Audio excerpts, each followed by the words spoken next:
విజయ్ హజారే ట్రోఫీలో పంజాబీ బ్యాటర్ అన్మోల్ ప్రీత్ సింగ్ తర్వాత రెండో ఫాస్టెస్ట్ సెంచరీయన్గా వైభవ్ సూర్యవంశీ నిలబడ్డాడు. ఇక సెంచరీ తర్వాత కూడా తన జోరును కొనసాగించిన వైభవ్ సూర్యవంశీ కేవలం 54 బంతుల్లోనే 150 పరుగులు పూర్తి చేశాడు.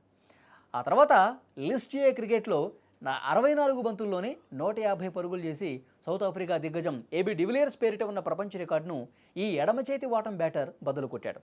డబుల్ సెంచరీ చేస్తాడనుకున్న క్రమంలో అవుట్ కావటం నిరాశపరిచింది. ఇంకా ఐపీఎల్ 2025 వేలంలో రాజస్థాన్ రాయల్స్ 1.1 కోట్లు పెట్టి ఇతన్ని సొంతం చేసుకుంది. ఇప్పుడు ఆ నమ్మకాన్ని నిలబెట్టుకుంటూ తన పవర్ ఏంటో చూపిస్తా ఉన్నాడు. పాకిస్తాన్తో జరిగిన అండర్-19 ఆసియా కప్ ఫైనల్లో తక్కువ పరుగులకే అవుటైన వైభవ్ ఆ బాధను మర్చిపోయేలా ఈ మెరుపు ఇన్నింగ్స్ ఆడాడు. వైట్ బాల్ క్రికెట్లో తిరుగులేని ఫామ్లో ఉన్న ఇతడు ఇటీవలే సయ్యద్ ముస్తాక్ అలీ ట్రోఫీలో కూడా శతకంతో విరుచుకుపడ్డాడు. ఇలా రికార్డుల మీద రికార్డులు క్రియేట్ చేస్తున్నాడు కేవలం 14 సంవత్సరాల వయసులోనే. గత ఐపీఎల్లో ఏ విధంగా చెలరేగి ఆడాడో మనం చూసాం.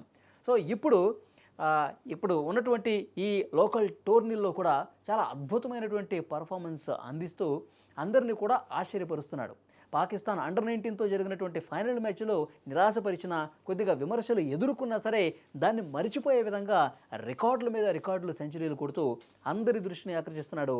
భవిష్యత్తులో భారత టీంలో, ఇండియన్ టీంలో సో డెఫినెట్గా తన ముద్ర వేసుకుంటాడు అనటంలో ఏమాత్రం సందేహం లేదు.